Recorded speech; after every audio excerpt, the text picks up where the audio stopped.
Bhopal, central India, 1984. City residents wake, choking and unable to breathe.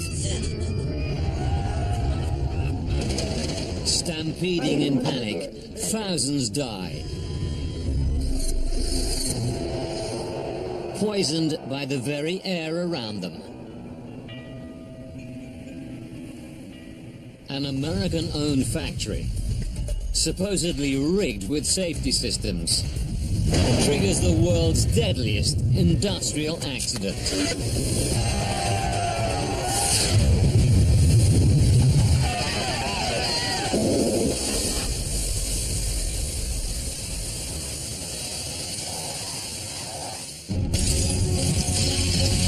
Disasters don't just happen.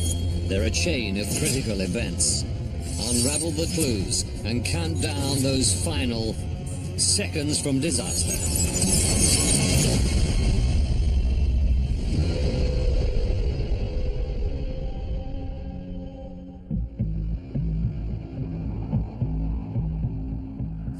Bhopal, India. December 3rd, 1984. 5 past midnight. And at the Union Carbide pesticide plant, workers detect a minor gas leak and phone it in. Control room operator Suman Day is the first point of contact. Yes, there is a leak. So immediately I check it out.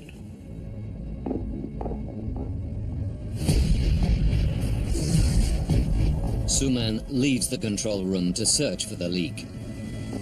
He heads over to the storage area where the plant's most volatile chemicals are kept buried under a thick layer of concrete. Alongside phosgene, used as a chemical weapon during World War I, is a massive volume of MIC, methyl isocyanate, the main ingredient of Sevin, the pesticide the plant produces. It's one of the world's most toxic chemicals. A huge amount of MIC was being kept there. All the chemicals are equally dangerous. Everybody has to be very cautious if anything goes wrong. The distinctive smell of gas tells Suman the leak is close by.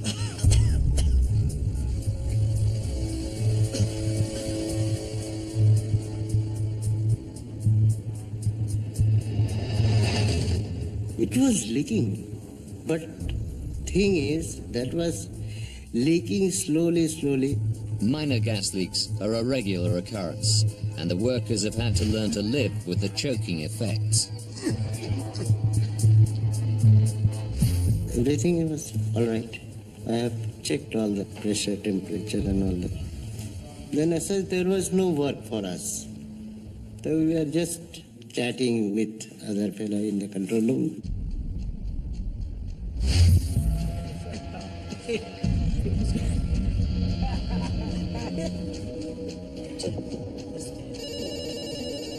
Plant workers call again. At the 15-year-old plant, inaccurate meter readings are common, so Suman takes another look at the pressure gauge. I found that the needle is 0 to 0. In minutes, the pressure in the chemical storage tanks has shot off a scale. 12:20. Suman Day rushes to the storage area, where it's immediately clear that something is very wrong. This area was very hot. It is trembling. The concrete is vibrating.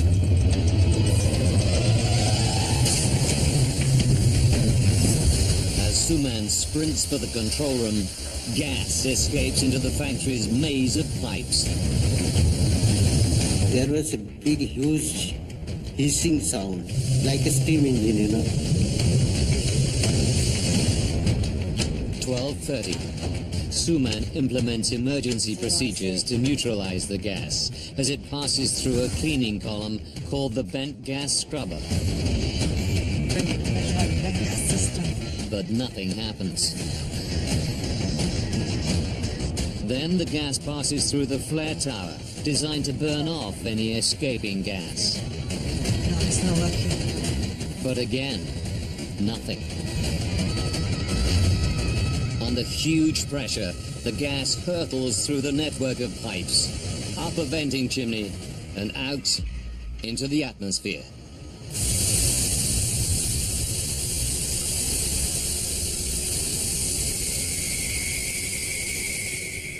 I understand this is a big disaster. Operators are powerless to stop toxic gas pumping into the night sky.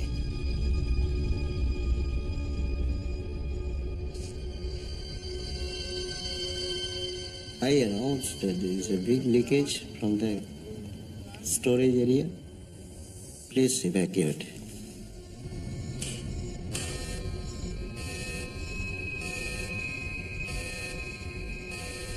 For a couple of minutes, we were really spellbound what to do.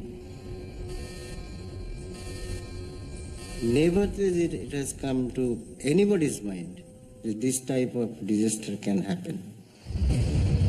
It's not just plant workers at risk. 1 a.m. The Union Carbide plant is right next to the residential heart of Bhopal, and a southeasterly wind blows the toxic cloud straight towards its 500,000 inhabitants.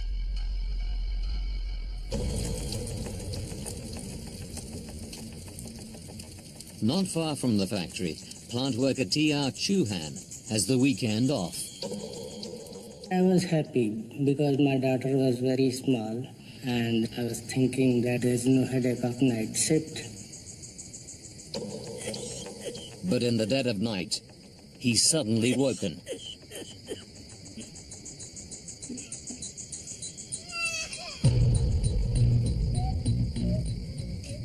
My son was weeping. Same time we felt some irritation in our eyes. You give me some water, Derek. I'll go and see. As the gas cloud condenses, it sinks to ground level, cloaking the sleeping city in a poisonous blanket. Almost immediately, empty streets fill with residents, gasping for breath in terrified confusion.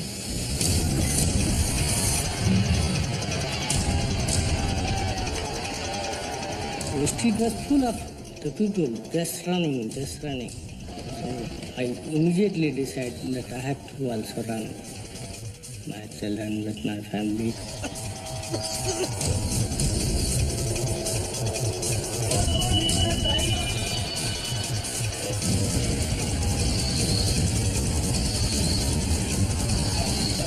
They are vomiting, coughing. These are the people dying, running, they are falling and dying. Meanwhile, at the factory, safety systems that neutralize or burn the gas still aren't working. And the factory's final barrier to all-out disaster is also failing. Workers have grabbed emergency water hoses to spray and dissolve the escaping gas. But the water jets aren't powerful enough to reach the gas spewing from the chimney. After half an hour, the flow of toxic gas shows no sign of slowing down.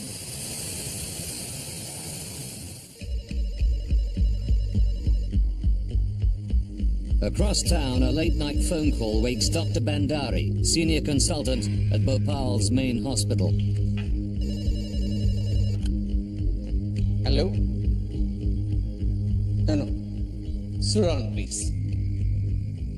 You just rinse their eyes and put some eye drops. I got information from the hospital. There's some gas has leaked out from a factory, which is probably ammonia. A number of patients have come here with eye problem. So I told him put some eye drops. he had told me again, the number of patients is increasing and I can't manage. So could you please come? Yes, yes. I'm coming there shortly. Alarmed by the unusual call, Dr. Bandari checks outside for any signs of gas.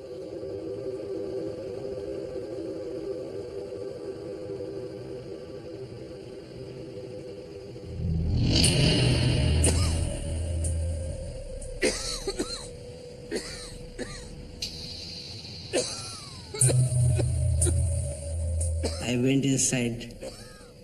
I was quite breathless and constantly coughing and coughing and coughing.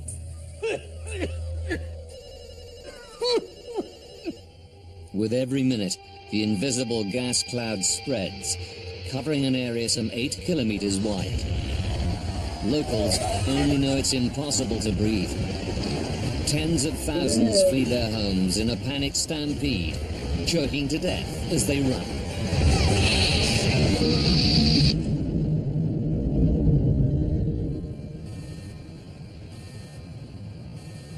At the Union Carbide plant, Suman Day is safely sealed inside the control room. But with workers unaccounted for, he goes back into the factory on a rescue mission. Quickly, I got mask and I gun inside the factory once again.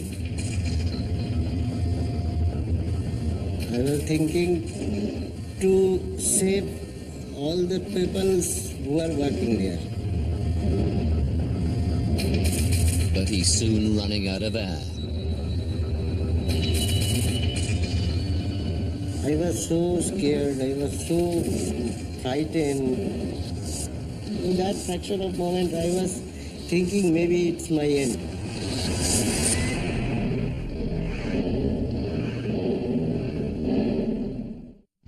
Across the city, factory worker Chauhan and his family are desperate.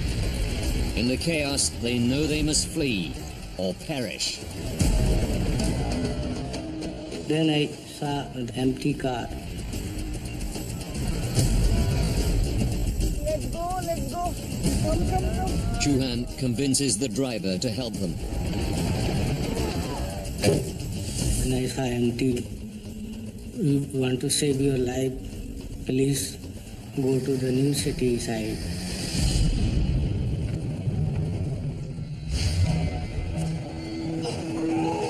After a violent coughing fit, Dr. Bandari has recovered enough to reach the hospital. As soon as I reached the hospital, I saw a lot number of people standing there, waiting for the treatment.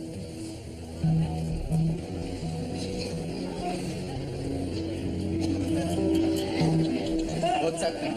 The past 1 hour they are just coming and coming and coming. And what about her? Doctor, I washed your eyes with water, but it's not helping. The police have told them he's dealing with a leak of ammonia. Hold on. Bandari expects conventional treatments will solve the patient's problems. But the symptoms are far more extreme. Many of them were having now the respiratory problem, coughing, choking sensation.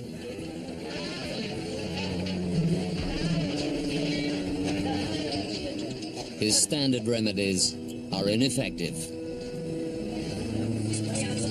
We did not know what to do.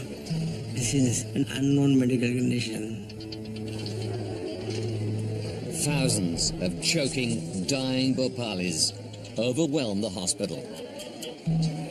And Bandari needs answers. He's convinced the gas isn't ammonia. You don't understand. There are hundreds of patients outside my clinic. First, the Union Carbide said it is ammonia, then they said it is phosgene. Just tell me, what gas is this? Then they said it is MIC. We had never heard the MIC, methyl isocyanate, and we had no antidote or no such information from Union Carbide. Unknown to the medics, MIC is reacting with the water in victims' bodies, forcing blood to pour into the tiny spaces in the lungs, making breathing impossible.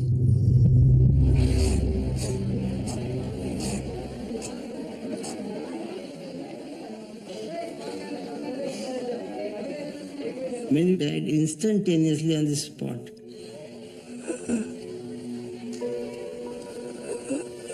Especially those who were running and they inhaled the gas and immediately lung become swollen and the people drowned in their own secretions. From 3 o'clock onwards we started getting line of dead bodies.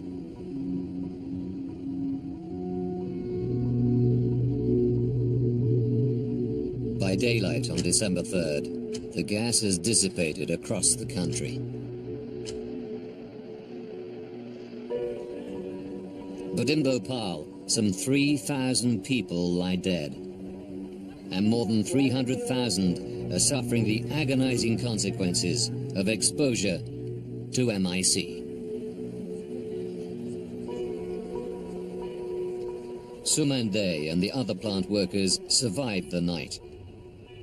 In the daylight, he sees the devastation of his city for the first time. I saw the buffaloes, the cows were on the street, dead.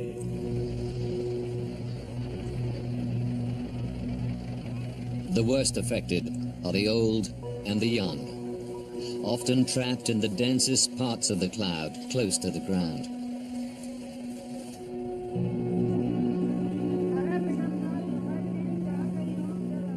Within hours, Bhopal hits the headlines. The death toll in the Bhopal disaster stands at over 2,500, the worst industrial accident in history.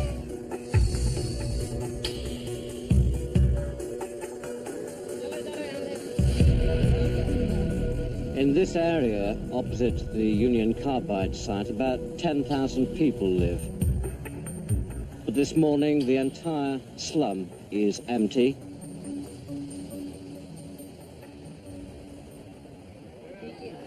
Horror at the scale of suffering is followed by a simple question: how could this happen?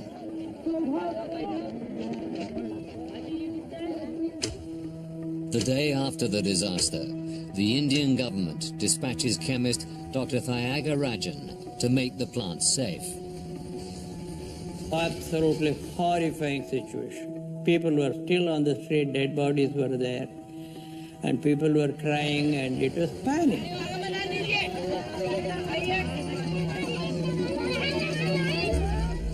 The Bhopal plant mass-produced Sevin, and company officials tell Thiagarajan the MIC needed was carefully stored in liquid form in tanks buried deep underground.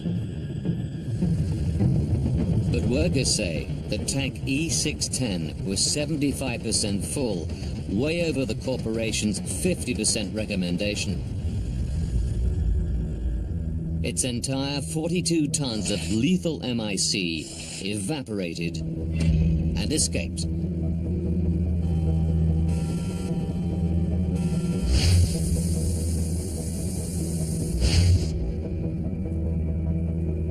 And then Thiagarajan makes another shocking discovery.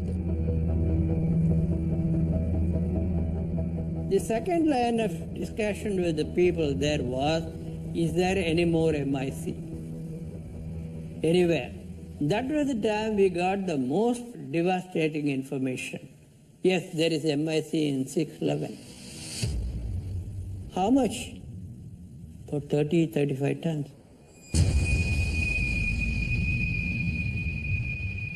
Oh my God, as much as it went out yesterday. E610 is just one of 3 tanks buried in the bunker. Bhopal had massive storage capacity, but unlike other Union Carbide factories, it was only producing a few tons of Sevin per day. So a huge backlog of MIC was stored for weeks on end. One tank should be kept empty as a backup, but workers say that at Bhopal, all three carry the deadly chemical. Only E610 has burst, but there's no telling if the others may blow too. Thiagarajan must urgently make them safe. As Bhopal reels from the disaster, Union Carbide CEO Warren Anderson flies in from America to assess the situation. When police realize Anderson is the man ultimately responsible for the plant, they arrest him. What I'd like to do, and I hope you can help me, is tell my wife I'm alive and well and hi, Mom. But local journalists like Rajkumar Keswami think the police action is just for show. At the airport itself, he was informed that he was under arrest. But he was not taken into a lockup. He was taken to the Union Carbide guest house, which was the most beautiful place in those days in Bhopal. Hours later, Anderson is released on bail and quickly flees the country.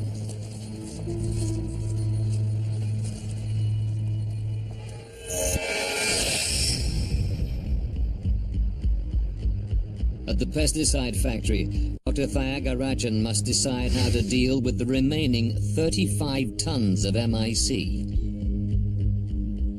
I had no knowledge that so much quantity was being stored. In our laboratories, we keep not more than 10 milliliter.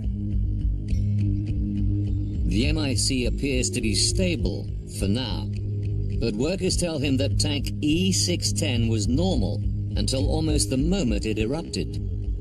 We went on the basis it was also going to explode. Because as chemists, we are trained to think of the worst and then you work back.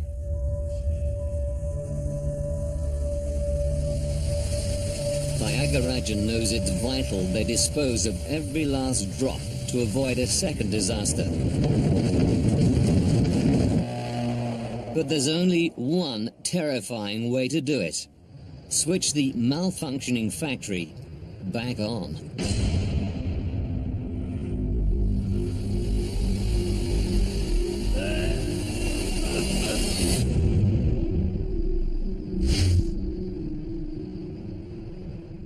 We will use the same people and produce the same car barrel which was being produced by these people.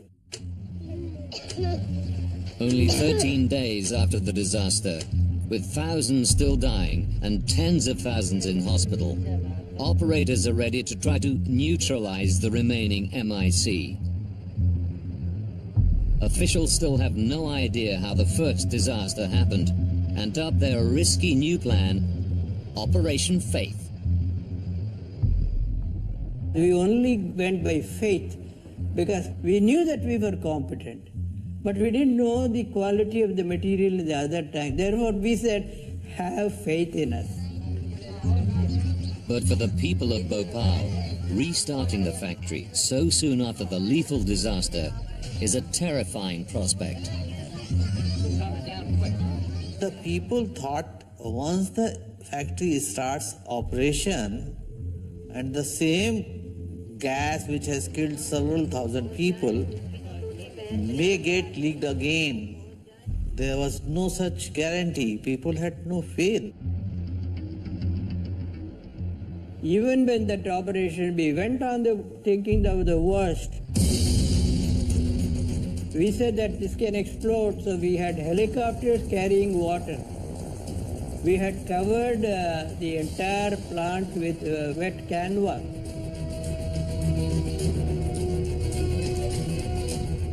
Every second was important. Bhopal 2 was a very, very strong possibility. With safety measures in place, operators restart the plant.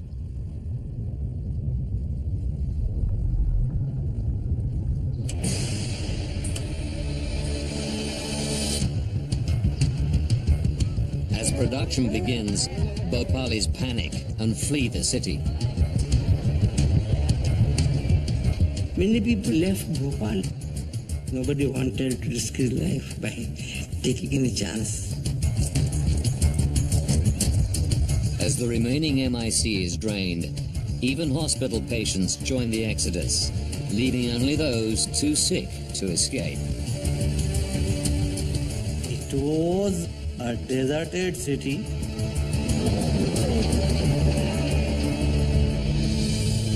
Like a city of ghosts.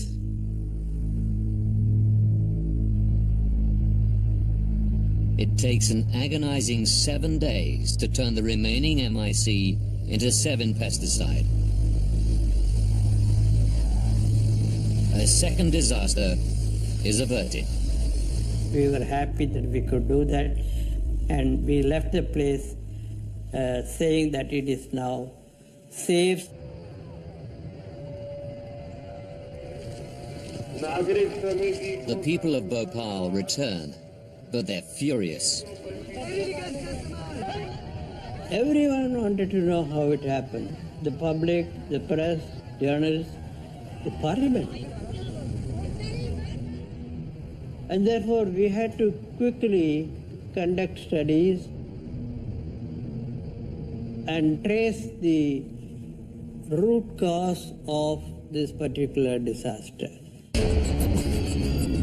Now, by rewinding the crucial events and delving deep into the investigations that follow the tragedy, we find out exactly what went wrong on that terrible night in Bhopal.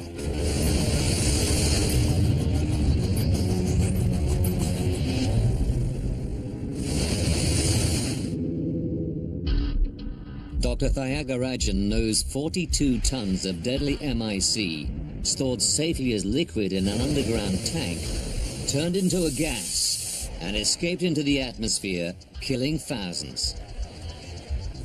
Now he must find out how. The tank area was the one which was very, very revealing. He goes straight to the storage bunker, where he finds massive cracks in the tank's concrete casing. The tank has shifted position. This is dramatic evidence of a violent chemical reaction on a huge scale. Investigators dig up the buried tank E610 to find out how the gas escaped. Despite evidence of enormous pressure, the tank itself hasn't split. Thyagarajan's team discover that the emergency pressure release valve is ruptured. The gas escaped through the emergency venting system and out into the atmosphere.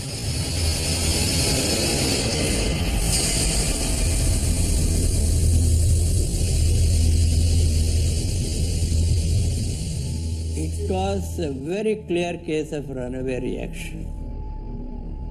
Something must have triggered it. Dr. Thyagarajan suspects a substance normally considered innocuous. We calculated that 500 kg of water entered the tank. Contact with water causes MIC to heat up, boil, and vaporize. And that reaction is much more violent if other chemicals are added. The MIC reacts with explosive violence. The smallest impurity of any metal and water, these are deadly. Researchers find powdery residues inside the tank and send them for testing. The possibility of contaminants entering was very small there. We activated national laboratory to repeat the reaction. Thyagarajan's team discovers traces of iron were left in the empty tank. It points to a clear conclusion. A huge volume of water combined with metal impurities sparked the violent and deadly reaction.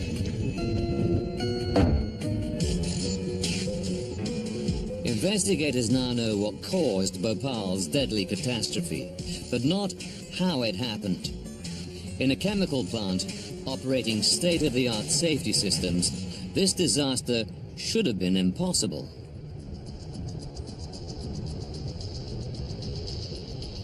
Union Carbide had chemical plants worldwide and was fully aware of MIC's dangerous volatility.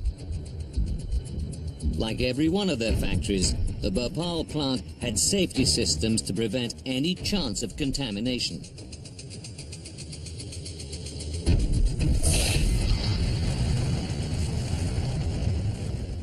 We're all here to learn more about what happened in Bhopal, India.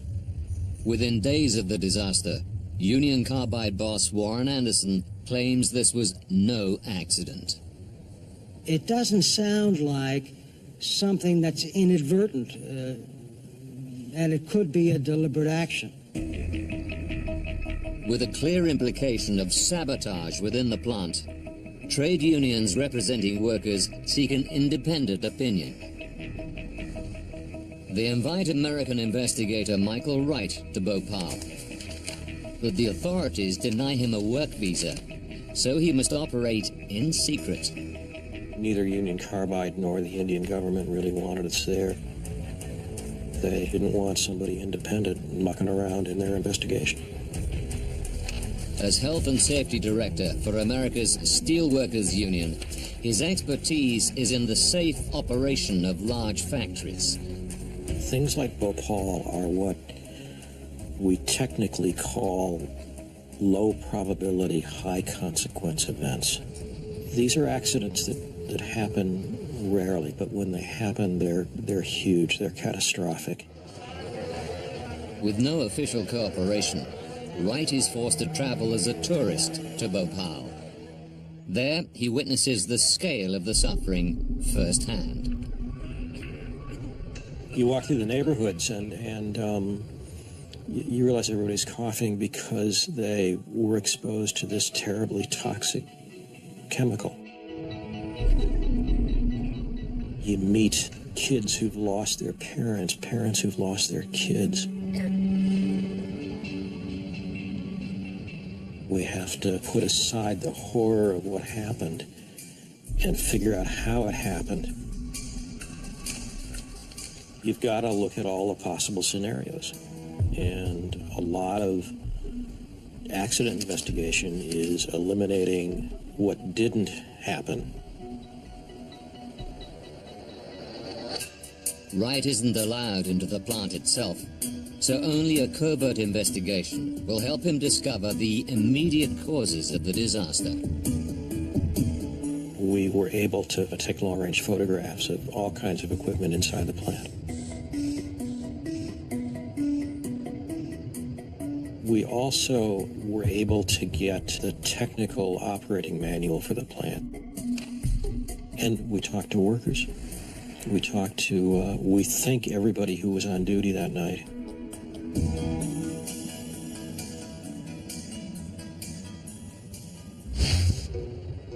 Indian investigators discovered that water entered the MIC tank and triggered the fatal accident. So Wright studies factory schematics to find out where that water came from. He's immediately suspicious of a chemical processing unit right next to the MIC tanks. That process unit would sometimes clog. The way you cleared the clogs was by hooking up a water hose and blowing water through the system. That wasn't a dangerous operation. But in clandestine meetings, factory operators tell him corners had been cut. The company installed a jumper line between those two process units. A piped shortcut to the MIC storage area allowed operators to use equipment interchangeably, but it permanently linked the lethal chemical to the rest of the plant. That made the plant much more dangerous. If you had isolated that MIC unit completely, then water could never have gotten into it. The jumper line provided a direct route through which water could reach the MIC unit. Wright discovers that workers flushed out the pipes on the night of the disaster.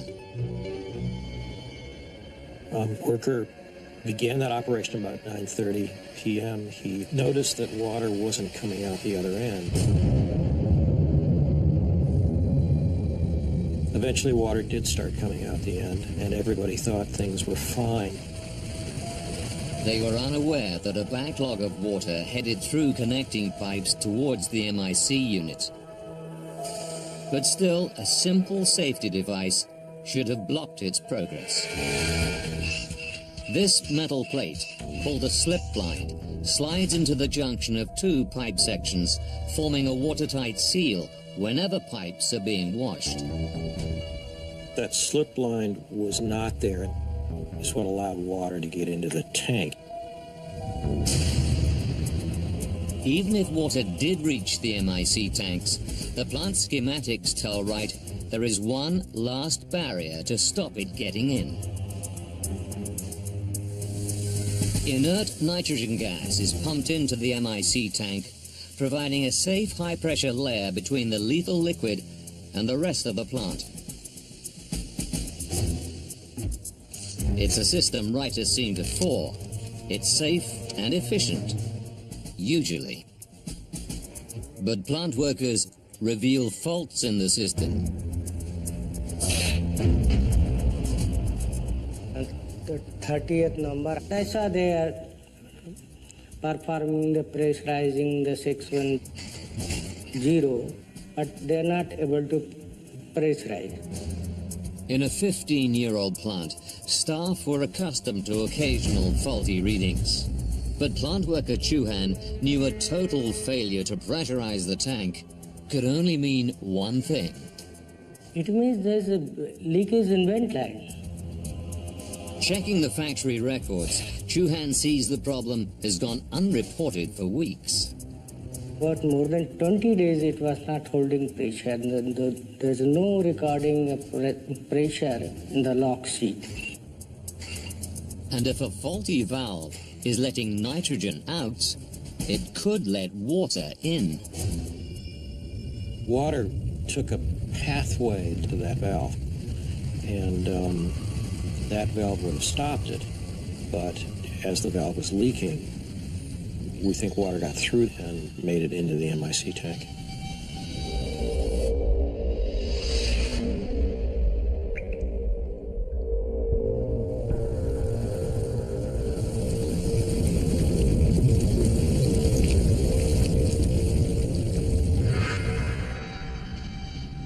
It occurs to Wright that Union Carbide's claims could have weight.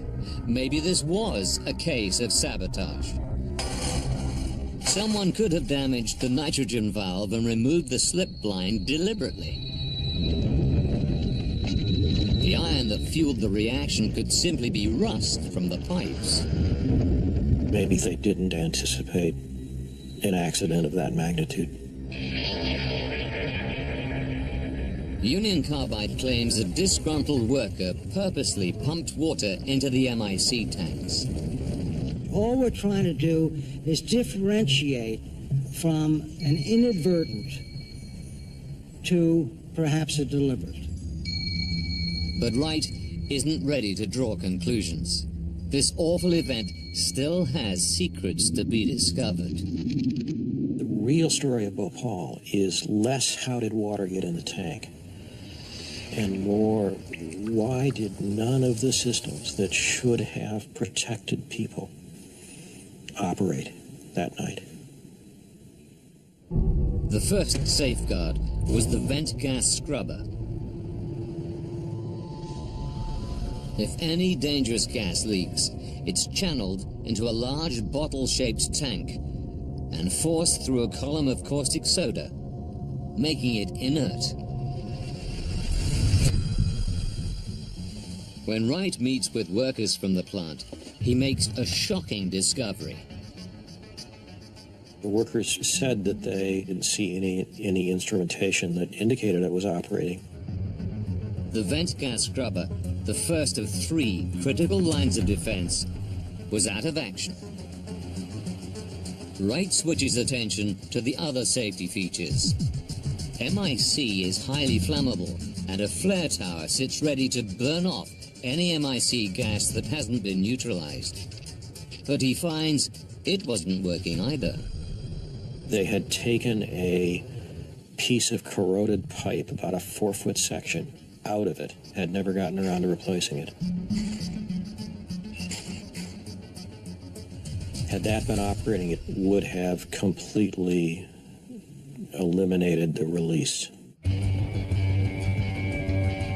With 2 systems down, there was one last mechanism to protect the people of Bhopal from the MIC gas. Hoses are positioned around the emergency vent stack, and workers are trained to spray water into any remaining gas as it leaves the chimney. MIC dissolves in water, so the gas should drop to the ground.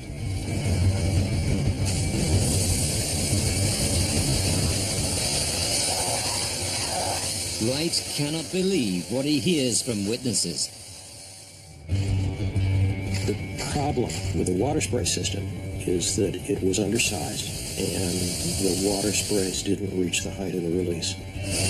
Not only did water bypass protective measures and trigger the MIC reaction, but the 3 fundamental safety systems designed to contain an escape of gas either couldn't cope or weren't working. It's a mind-boggling sequence of failures that points to a pattern of negligence.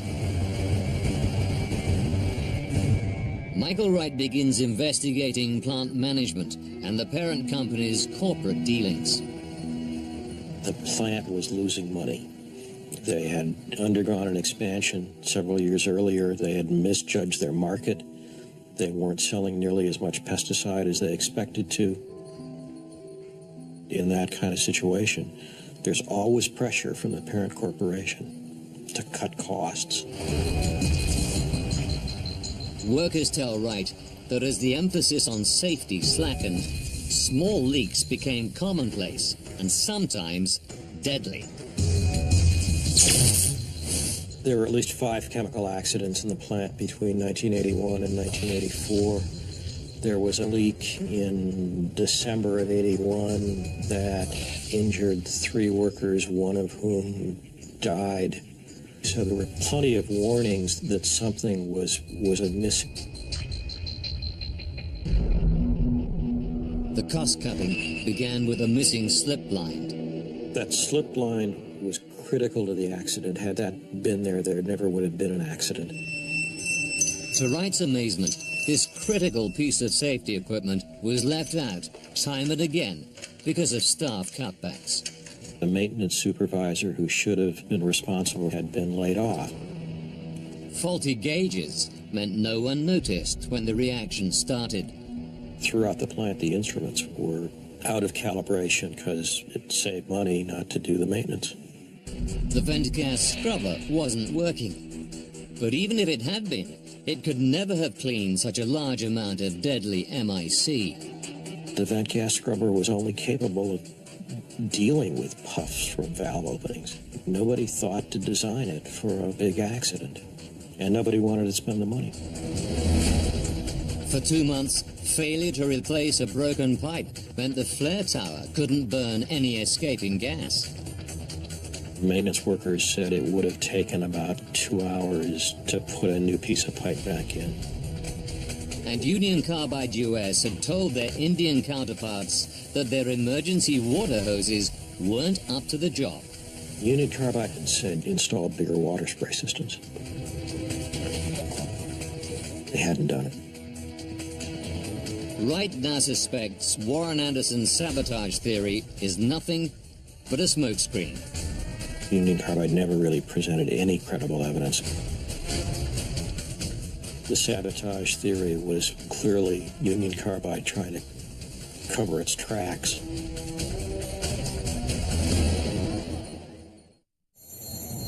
Michael Wright sees an alternative explanation for the catastrophe at Bhopal.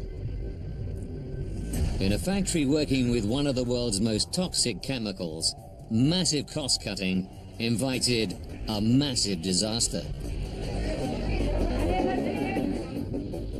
By 1984, Union Carbide has cut the equivalent of $1.25 million from Bhopal's annual running cost. but the plant is still losing money. All the evidence points to an incredible chain of failures and negligence by Union Carbide management. A lot of things had to go wrong in Bhopal, but they all went wrong. And they all went wrong because management made fundamental decisions to save money at the expense of safety. Wright now completely discounts sabotage.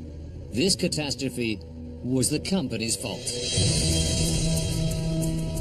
Every time we learned about a system that had been shut down and could have stopped the accident, you just shake your head because they didn't spend a little bit of money and a little bit of time. Thousands of people died.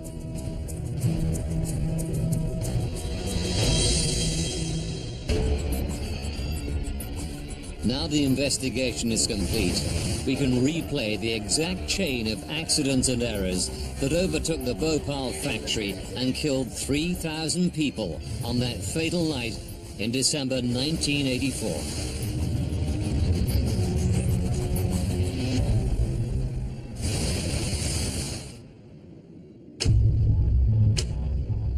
Three and a half hours from disaster.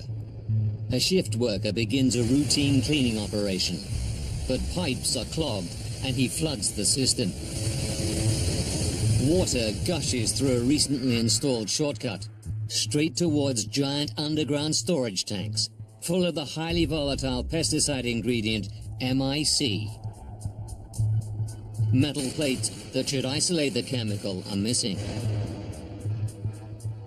En route to the tank, the water collects traces of iron from rust inside the aging pipes. 2 hours, 15 minutes from disaster. The first drop of water seeps through a broken valve and into tank E610, containing 42 tons of liquid MIC, far more than is recommended. The water and iron mixture triggers a violent and unstoppable reaction within the MIC. With no refrigeration to keep it cool, its temperature rockets. 1 hour from disaster. The liquid MIC begins to boil. Workers smell gas and report it, but it's dismissed as a minor leak. As more and more liquid turns to gas, pressure soars in the tank. In the control room, faulty gauges show little change until suddenly readings shoot off the scale.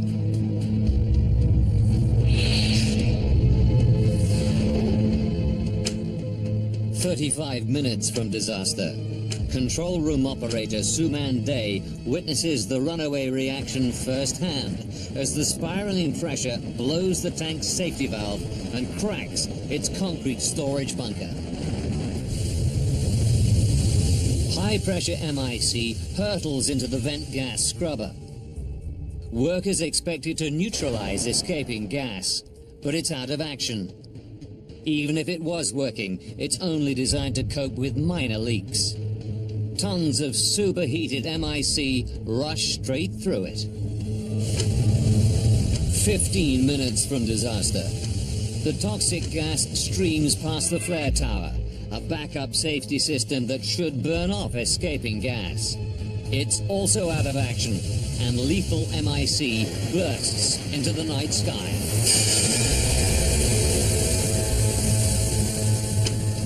10 minutes from disaster. In a last-ditch attempt to neutralize the escaping gas, plant workers turn on emergency water cannons. They are woefully underpowered and cannot reach the venting gas.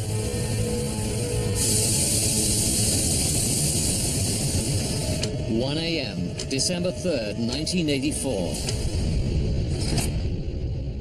A lethal cloud of MIC gas, one of the most toxic substances on Earth, descends on Bhopal and its 500,000 residents, killing 3,000 people in a matter of hours.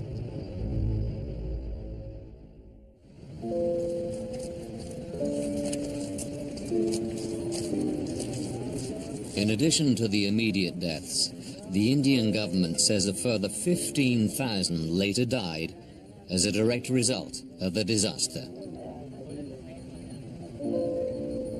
To this day, more than 500,000 have suffered ill health from inhaling the gas or from the knock-on effects of continual pollution. People die at a rate of 2 and 3 a week, even 27 years later, from the delayed effects of the release.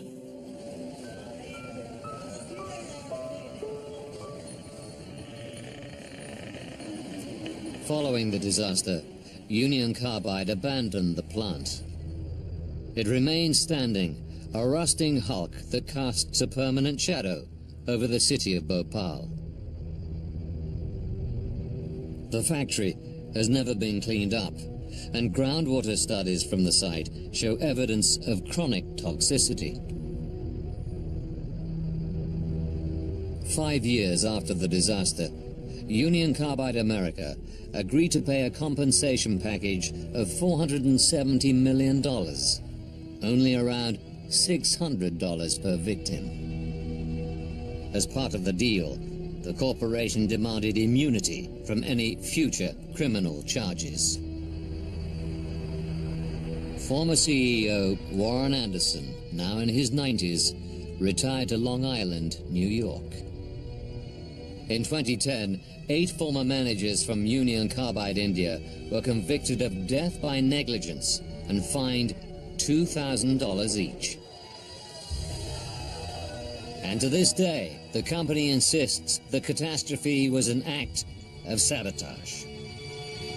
The people we met in Bhopal are survivors of enormous courage, enormous humanity. Their story should be told.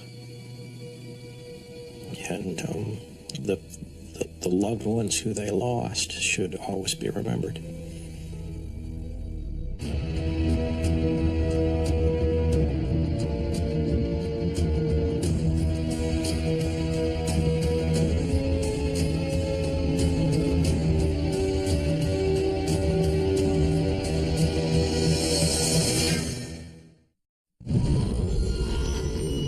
Bhopal, Central India, 1984.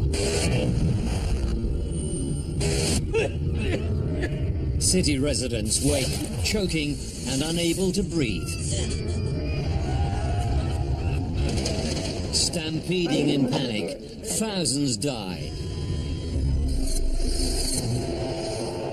Poisoned by the very air around them. An American-owned factory, supposedly rigged with safety systems, triggers the world's deadliest industrial accident.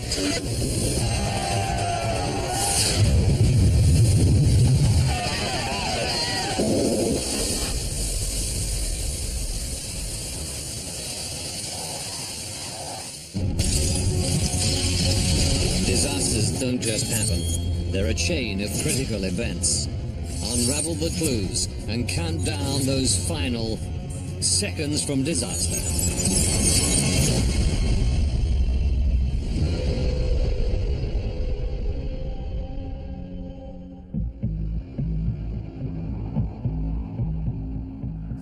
Bhopal, India, December 3rd, 1984.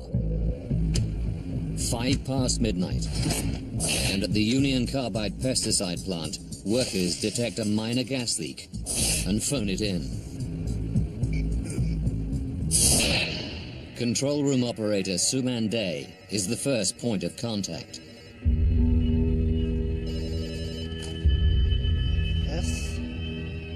There is a leak. So immediately I check it out.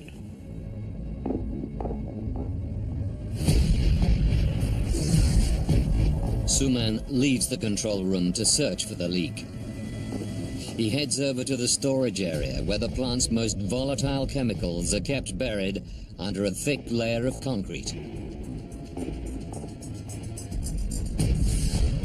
Alongside phosgene, used as a chemical weapon during World War I, is a massive volume of MIC, methyl isocyanate, the main ingredient of 7, the pesticide the plant produces.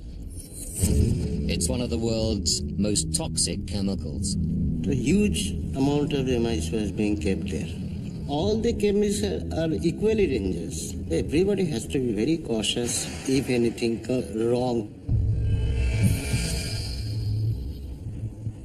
The distinctive smell of gas tells Suman the leak is close by.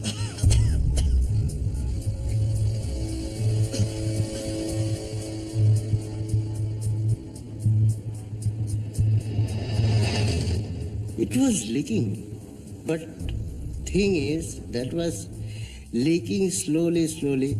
Minor gas leaks are a regular occurrence, and the workers have had to learn to live with the choking effects. Everything was all right. I have checked all the pressure, temperature and all that. Then I said there was no work for us. So we were just chatting with other fellow in the control room.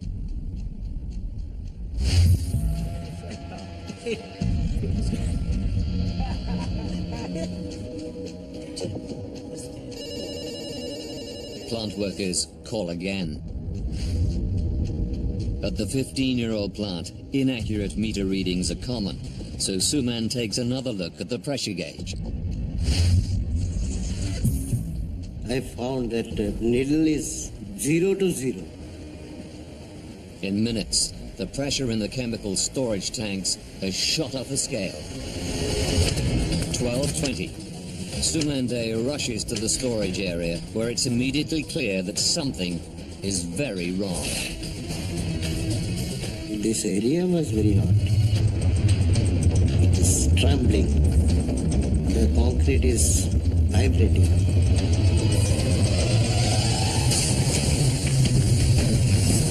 As Suman sprints for the control room, gas escapes into the factory's maze of pipes. There was a big, huge hissing sound, like a steam engine, you know. 12:30. Suman implements emergency procedures to neutralize the gas as it passes through a cleaning column called the bent gas scrubber. But nothing happens. Then the gas passes through the flare tower, designed to burn off any escaping gas. No, it's not working. But again, nothing. Under huge pressure, the gas hurtles through the network of pipes, up a venting chimney, and out into the atmosphere.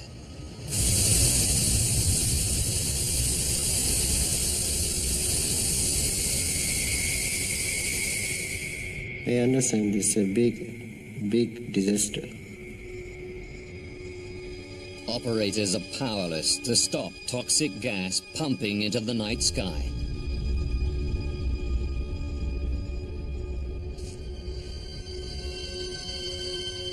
I announced that there is a big leakage from the storage area. Please evacuate.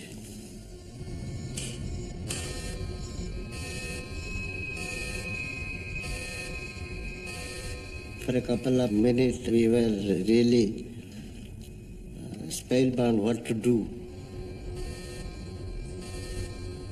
Never it has come to anybody's mind that this type of disaster can happen. It's not just plant workers at risk. 1 a.m. The Union Carbide plant is right next to the residential heart of Bhopal, and a southeasterly wind blows the toxic cloud straight towards its 500,000 inhabitants.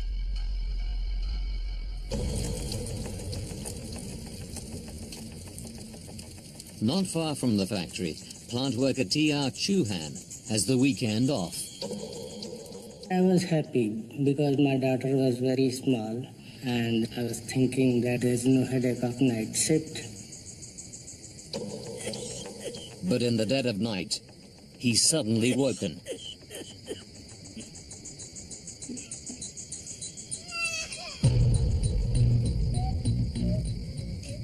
My son was weeping Same time, we felt some irritation in our eyes. You give me some water, Derek. I'll go and see. As the gas cloud condenses, it sinks to ground level, cloaking the sleeping city in a poisonous blanket. Almost immediately, empty streets fill with residents, gasping for breath in terrified confusion.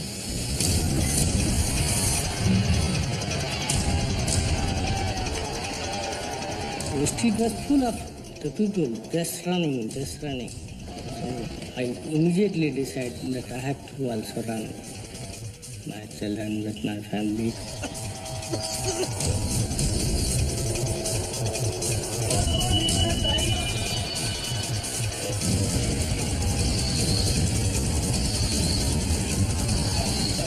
They are vomiting, coughing. These are the people dying. Running, they are falling and dying. Meanwhile, at the factory, safety systems that neutralize or burn the gas still aren't working. And the factory's final barrier to all-out disaster is also failing. Workers have grabbed emergency water hoses to spray and dissolve the escaping gas. But the water jets aren't powerful enough to reach the gas spewing from the chimney. After half an hour, the flow of toxic gas shows no sign of slowing down.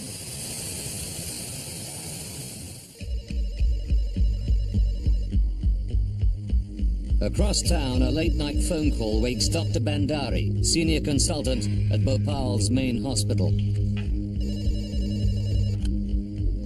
Hello?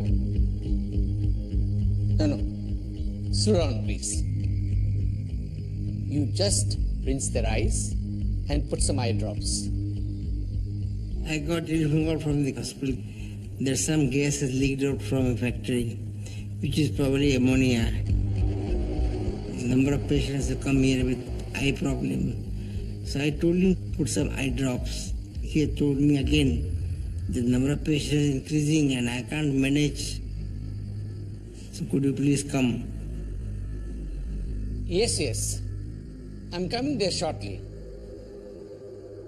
Alarmed by the unusual call, Dr. Bandari checks outside for any signs of gas.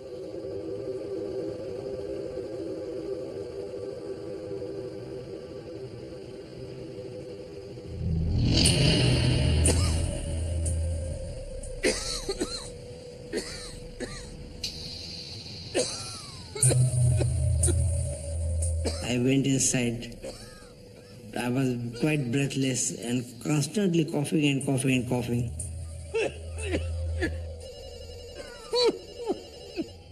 With every minute, the invisible gas cloud spreads, covering an area some 8 kilometers wide.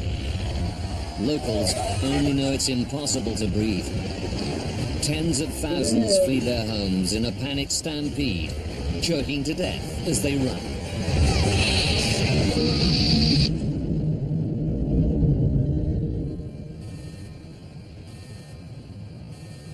At the Union Carbide plant, Suman Day is safely sealed inside the control room. But with workers unaccounted for, he goes back into the factory on a rescue mission. Quickly, I got mask and I gun inside the factory once again. I was thinking to save all the people who are working there. But he's soon running out of air. I was so scared, I was so frightened. In that fraction of moment, I was thinking maybe it's my end.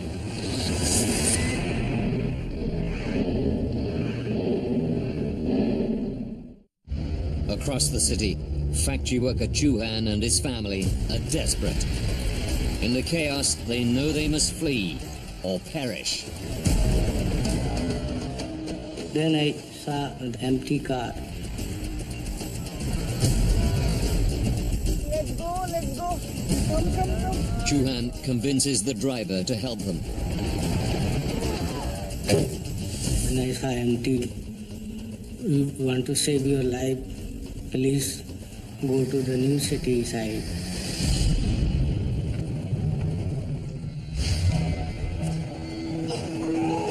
After a violent coughing fit, Dr. Bandari has recovered enough to reach the hospital. As soon as I reached the hospital, I saw a lot number of people standing there, waiting for the treatment.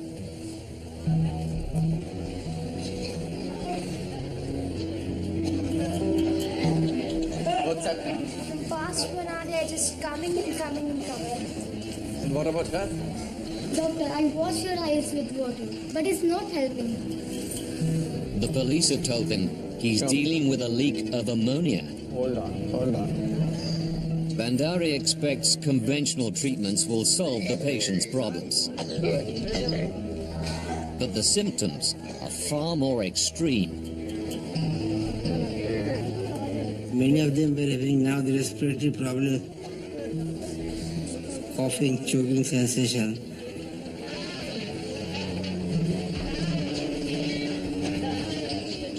His standard remedies are ineffective.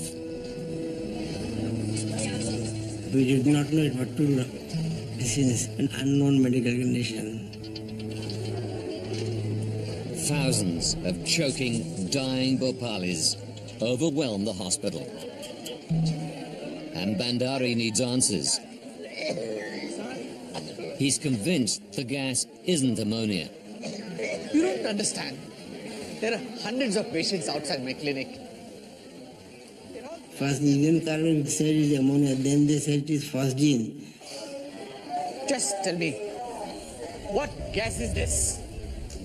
Then they said it is MIC. We had never heard the MIC, methyl isocyanate, and we had no antidote or no such information from mineral carbide.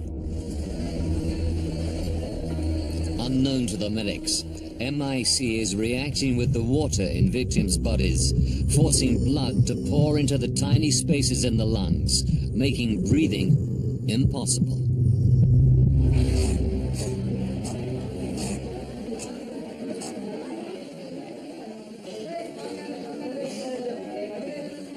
Many died instantaneously on the spot.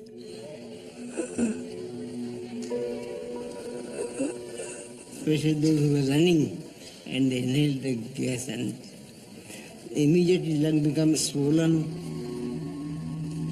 and the people drowned in their own secretions.